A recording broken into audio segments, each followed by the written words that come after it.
नमस्कार दोस्तों, कैसे हैं आप? मैं अंशु शर्मा स्वागत करता हूं आपका बीआईडीएस लर्निंग प्रोग्राम में, जहां पर आज हम सीखेंगे कि प्राचीन भारत में शिक्षा के उद्देश्य क्या थे, है ना? शिक्षा के बारे में हमने जान लिया और बहुत सारे बुद्धिवाद जान लिया हमने, है ना? अनुभववाद देख लिया। ठीक है दोस्तों, सो आज हम जानेंगे भारत में शिक्षा के उद्देश्य क्या थे, वो भी प्राचीन भारत में। ठीक है ना? तो प्राचीन युग में भारत क्या है? प्राचीन युग में है अभी भी वैसे तो, लेकिन उतना नहीं है। धर्म प्रधान देश था भारत। भारत क्या था? एक धर्म प्रधान देश था। ठीक है ना? धर्म की गहरी छाप थी, जैसे कि विवाह हुआ, है ना? विवाह, जन्म, किसी का जन्म हुआ, मृत्यु हो गई, है ना? इन सारी चीज़ों में क्या है, जो कर्म कांड थे, जो धर्म के जो सारे संस्कार वगैरह थे, जो धार्मिक कृतियाँ थी, उनके आधार पर ही ये सारे कार्य होते थे, है ना? जन्म में भी, है ना, नामकरण संस्कार था, ये सब वगैरह, है ना? विवाह में और मृत्यु में। तो हर बार क्या है कि धर्म के रीति रिवाज के अनुसार ही सारे कार्य को किया जाता था। तो प्रमुख उद्देश्य पे एक बार नजर डाल लेते हैं ना, इसको नंबर 1 नहीं करते। प्रमुख उद्देश्य नंबर 1 क्या था? पवित्रता तथा जीवन की सद्भावना। उद्देश्य क्या था? पवित्रता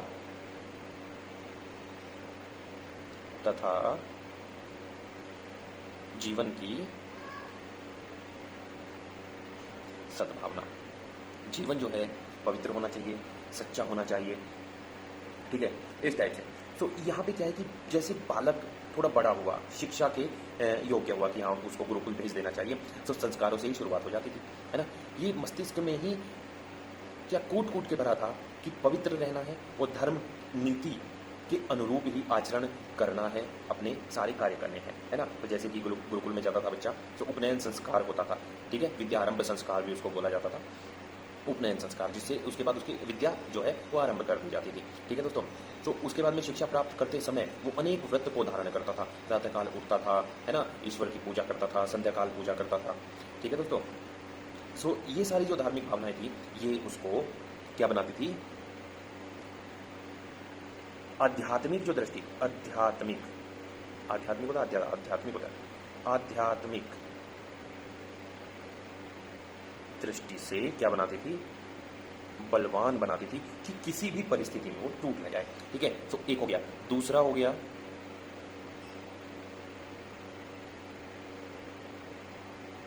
चरित्र निर्माण, है ना?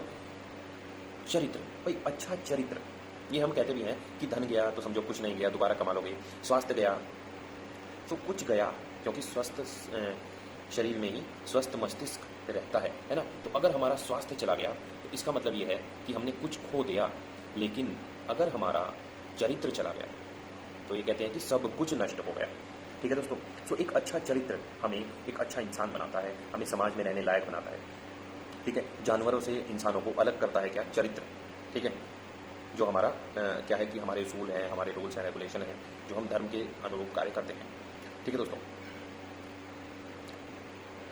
तो उस युग में जो दार्शनिक थे उनका ये विश्वास था, प्राचीन युग में, कि केवल लिखना पढ़ना ही शिक्षा नहीं है।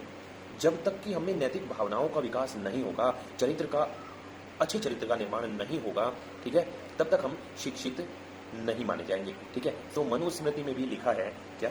मनुस्मृति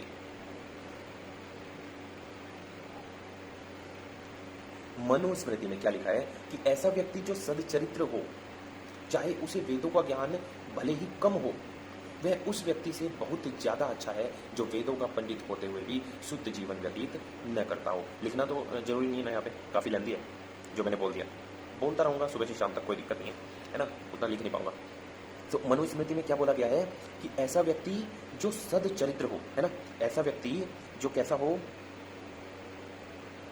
सदचरित्र हो, भले ही इसको वेदों का ज्ञान थोड़ा कम हो, ये व्यक्ति अच्छा है। किस व्यक्ति से? उस व्यक्ति के कंपैरिजन में जो वेदों का पंडित है लेकिन शुद्ध जीवन व्यतीत नहीं करता है।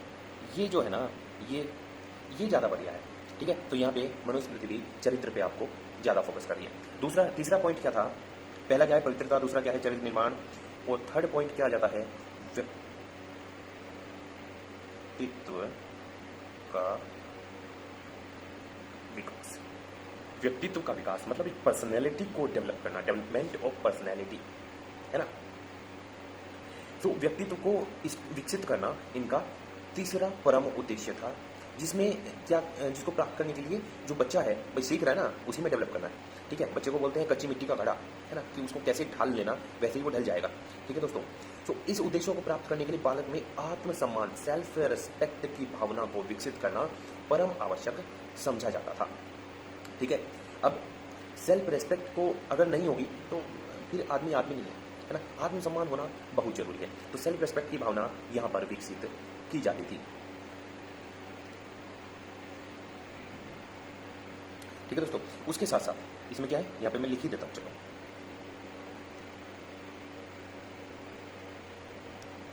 सेल्फ रेस्पेक्ट, है ना, इसको बहुत ज़्यादा इसमें जोर दिया जाता था, इससे ही एक अच्छे व्यक्तित्व का निर्माण हो सकता है। इसके साथ साथ और क्या क्या चीज़ें थी, आत्मविश्वास, सेल्फ कॉन्फिडेंस, है ना, आत्म विश्वास, ठीक है, इसको भी डेवलप करने पे जोर दिया जाता था, ठीक है। व्यक्तित्व इन्हीं चीज़ों से बनता है। दूसरा क्या है,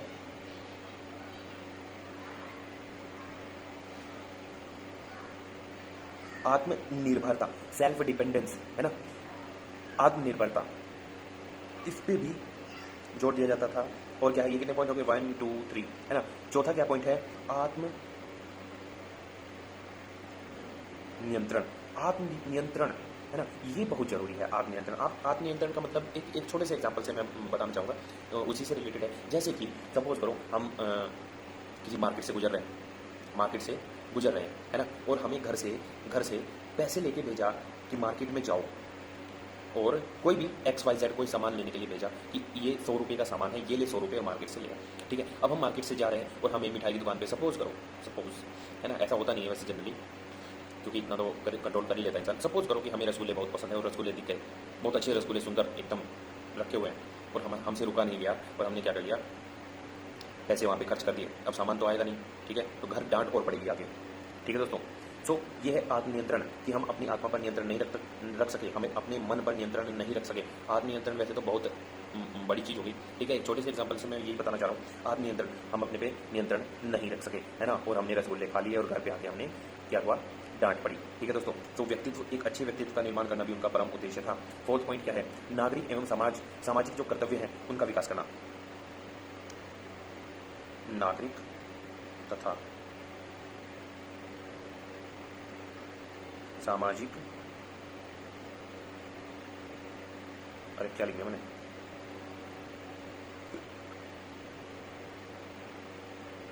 कर्तव्यों का विकास, है ना, नागरिक तथा सामाजिक कर्तव्यों का विकास करना भी वहाँ पे परम उद्देश्य उनका था, जो कि चौथे नंबर पे मैंने आपको बता दिया, ठीक है। ये इजी है, ये आपको लिख दोगे, सामाजिक कर्तव्यों का विकास करना, कोई दिक्कत ही नहीं है। समाज में जो हमारे कर्तव्य हैं, क्या करना है भाई, लालच से दूर रहना है भाई, स्वार्थी नहीं बनना है ना, माता पिता की सेवा करनी है, ठीक है। और दूसरा, हम सिर्फ समाज का मतलब ये है कि घर परिवार ही नहीं है, हमारा देश भी है, ठीक है। तो हमें क्या है, क्या रहना है, देशद्रोही नहीं बनना, है ना, देश की भी, समाज की सेवा करनी है, ताकि हम उसके उत्थान के लिए कोई भी कार्य कर सकें, ठीक है दोस्तों। समाज की उन्नति में अपनी सहभागिता देनी है, तो वो एक अच्छे नागरिक का कर्तव्य है। तो उन्हीं कर्तव्यों के बारे में समझाया जाता था, उन्हीं पे उनको सशक्त किया जाता था, ठीक है। दूसरा, 4 उद्देश्य हो गए, और 5वां और आखिरी उद्देश्य उनका था संस्कृति का संरक्षण तथा विस्तार। संस्कृति का संरक्षण तथा विस्तार, जो धरोहर, जो हमारे पूर्वज हमें धरोहर उनकी देके गए हैं, ठीक है, उनका हमें क्या करना है, संरक्षण करना है, अपनी संस्कृति को बचाए रखना, अपने कल्चर को आगे बढ़ाना है, ठीक है, उसका विस्तार करना है। जो हमने सीखा वो अपने छोटों को, वो नई पीढ़ी को क्या करना है, सिखाना है, ठीक है। जो वेद शास्त्र पहले से चलते आ रहे हैं उन्हीं का ज्ञान आगे तक कराना है, जो कि नहीं हो पा रहा, ठीक है।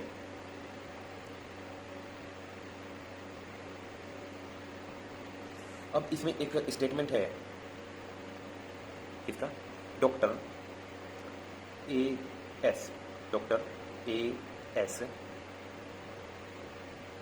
अल्तेकर, है ना, डॉक्टर A.S. अल्तेकर, उन्होंने बोला कि हमारे पूर्वजों ने प्राचीन युग के साहित्य को, विभिन्न शाखाओं के ज्ञान को सुरक्षित ही नहीं रखा, बल्कि अपनी यथाशक्ति योगदान द्वारा उसमें निरंतर वृद्धि करके मध्य युग तक भावी पीढ़ी को हस्तांतरित भी किया है ना। डॉक्टर अल्तेकर ने क्या बोला है, लिखने से ही बात बनेगी क्या?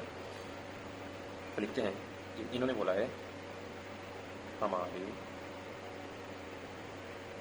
पूर्वजों ने प्राचीन युग के साहित्य को, हमारे पूर्वजों ने प्राचीन युग के साहित्य की कर लो, यहाँ पे की कर लो, है ना, साहित्य की, ऐसे ठीक रहेगा, साहित्य की विभिन्न शाखाओं के ज्ञान को सुरक्षित ही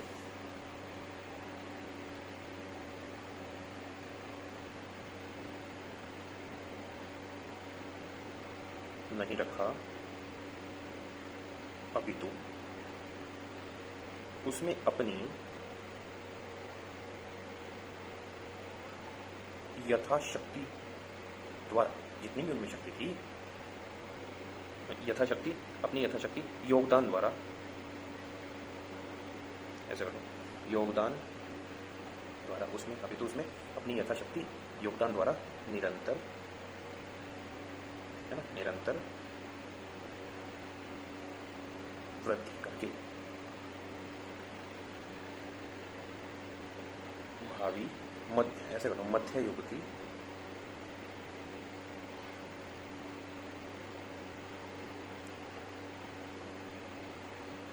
भावी पीढ़ी को हस्तांतरित किया है ना। ये तो ये थे आपके प्राचीन युग में शिक्षा के उद्देश्य। अब बात करते हैं हम मध्य युग में। मध्य युग में बहुत कुछ हुआ, बहुत कुछ हुआ, मध्य युग में बहुत कुछ हुआ, उसी की बात करते हैं। मध्य युग में शिक्षा के उद्देश्य, मध्य युग में शिक्षा के क्या क्या उद्देश्य थे। मध्य युग में क्या हुआ कि मुस्लिमों का शासन आ गया, है ना। मध्य युग में मुस्लिमों का शासन आ गया, तो सबसे प्रथम उनका उद्देश्य था इस्लाम का प्रचार एवं प्रसार, है ना। इस्लाम को बढ़ाना था, तो जगह जगह क्या किया गया भाई, मस्जिद बनाई गई। उनके धर्म की प्रचार कैसे करना था, इनको क्या बोल रहे हो, मकतब, है ना। जगह जगह मकतब खोले गए, जगह जगह क्या बोल सकते हैं हम, मदरसे खोले गए, ठीक है। इसमें क्या था कि प्रत्येक मस्जिद के साथ हर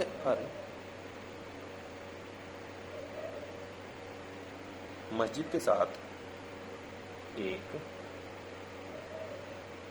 मकतब होता था, है ना, मकतब, जिसमें बच्चों को कुरान पढ़ाया जाता था, ठीक है दोस्तों। तो मदरसों में इस्लाम का इतिहास, उनका दर्शन, उच्च प्रकार की धर्म संबंधी शिक्षा प्रदान की जाती थी। अच्छा, मकतब में जो है, मकतब में क्या करते थे, वो प्राइमरी शिक्षा देते थे, और मस्जिद में वो क्या करते थे, उच्च स्तरीय शिक्षा।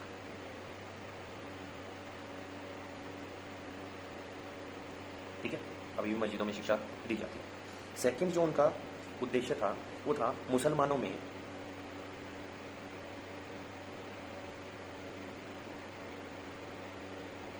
शिक्षा का प्रचार प्रसार, है ना। मुस्लिम शिक्षा शास्त्रियों का विश्वास था कि शिक्षा के द्वारा मुसलमानों को धार्मिक तथा अधार्मिक बातों का अंतर समझाया जा सकता है। बिल्कुल सही बात थी, जो उनका दूसरा परम उद्देश्य था। थर्ड जो उद्देश्य था उनका, इस्लामी राज्यों में वृद्धिकरण, इस्लामी राज्यों में, अरे वृद्धि नहीं, वृद्धि, है ना, वृद्धिकरण। तीसरा उद्देश्य उनका था इस्लामी राज्यों की जो संख्या है उसको बढ़ाना है, वृद्धि करना है, ठीक है ना। तो इसमें क्या किया, यहां पे मुसलमानों को युद्ध कला यहां पे सिखाई गई, है ना, ताकि वो लड़े, दूसरों को मारें, कब्जा करें, ठीक है भाई। पहले जो राजा महाराजे होते थे सभी, चाहे किसी भी धर्म जाति विशेष के हों, वो यही करते रहते थे भाई, अपनी सीमा बढ़ानी है तो दूसरों पे क्या करना है, अटैक करना है कि नहीं। सिंपल सा ये था सिस्टम। ऐसी ऐसी सरकारें नहीं होती थी जैसी आजकल हैं, ठीक है दोस्तों। सो वहाँ पे क्या है ना कि एक राजा ने अपनी सीमा को बढ़ाना है तो अपनी उसको सेना तैयार करनी पड़ेगी, सेना तैयार करनी पड़ेगी तो वो आक्रमण करेंगे। जो भी हार जाएगा वो अब उसका राज्य अब हारे हुए का जीता हुआ अपने में मिला लेगा, ठीक है दोस्तों। इस टाइप से दूसरा क्या करना है, जो फोर्थ पॉइंट था उनका, फोर्थ पॉइंट क्या था, मध्य युग में शिक्षा के उद्देश्य यहाँ पे चल रहे हैं। तो फोर्थ उद्देश्य है नैतिकता का विकास। नैतिक मूल्य का विकास जो है ना वो बहुत जरूरी है ना, नैतिकता का विकास, ठीक है। तो इस उद्देश्य में वो नैतिक पुस्तक जो है, हमारे नैतिक मूल्य जो हैं, उनका शिष्टाचार जो है वो सब उनको सिखाया जाता था, है ना, ताकि एक अच्छा इंसान बन सके, है ना, एक अच्छे इंसान का निर्माण किया जा सके, ठीक है दोस्तों। उद्देश्य नंबर 5 उद्देश्य क्या है, भौतिक सुखों को प्राप्त करना, है ना, लिख देते हैं, भौतिक सुखों को प्राप्त करना, ठीक है ना। इसके लिए क्या करना है कि भाई जो मौलवी है ना, मौलवी बनाए जाते थे, उनको उच्च पदवी दी जाती थी, जिससे वे क्या है भौतिक सुखों को आनंद ले सके। शरीयत का प्रसार, शरीयत का प्रसार करना इस्लामी शिक्षा का एक छठा उद्देश्य है, जिसमें क्या थे, कानून थे, राजनीति के सिद्धांत थे, है ना। तो इस्लामिक सामाजिक परंपराओं का इसमें क्या था, वर्णन था, उनके अनुसार ही ये मतलब यहाँ पे कानून व्यवस्था बनी रहती थी, ठीक है। और 7वां उद्देश्य था चरित्र निर्माण, है ना। तो चरित्र का जो निर्माण है वो इनका 7वां उद्देश्य था। सबसे पहले इस्लाम का प्रचार करना था, मुसलमानों में शिक्षा का प्रचार करना था, अपने राज्यों को बढ़ाना था, नैतिकता का विकास करना था, भौतिक सुखों को प्राप्त करना था, शरीयत का प्रसार करना था और चरित्र का निर्माण करना था, ठीक है दोस्तों। तो ये हुए मध्य युग में और प्राचीन युग में शिक्षा के उद्देश्य, जो आपको अच्छे से क्लियर हो गए होंगे। हो गए हैं तो ज़्यादा अच्छी बात है, नहीं हुए हैं तो आप इसको दोबारा से देखें, क्योंकि ये तो अच्छी बात है ना कि आप इसको कितनी बार देख सकते हैं, स्लो कर सकते हैं, फास्ट कर सकते हैं। अगर आपको लग रहा है कि हाँ मुझे तो आता है, रिवीजन करना है, तो इंटू 2 की स्पीड में देखें, क्लियर गाइस। सो पढ़ते रहें, आगे बढ़ते हैं, मिलते हैं नेक्स्ट वीडियो में, जिसमें हम जानेंगे वर्तमान भारत में शिक्षा के उद्देश्य क्या हैं, है ना, और शिक्षा आयोग, ठीक है, माध्यमिक शिक्षा आयोग था, ठीक है, और विश्वविद्यालय आयोग के अनुसार शिक्षा के उद्देश्य क्या थे। दूसरा कोठारी आयोग बहुत इंपॉर्टेंट है, माध्यमिक शिक्षा आयोग मोस्ट इंपॉर्टेंट है, और कोठारी आयोग उससे भी ज़्यादा इंपॉर्टेंट है, जो कि हम नेक्स्ट वीडियो में देखने वाले हैं। सो गाइस नेक्स्ट वीडियो में माध्यमिक शिक्षा आयोग देखेंगे और उससे अगली वीडियो में कोठारी आयोग देखेंगे, क्लियर गाइस। तब तक के लिए ऑल द बेस्ट।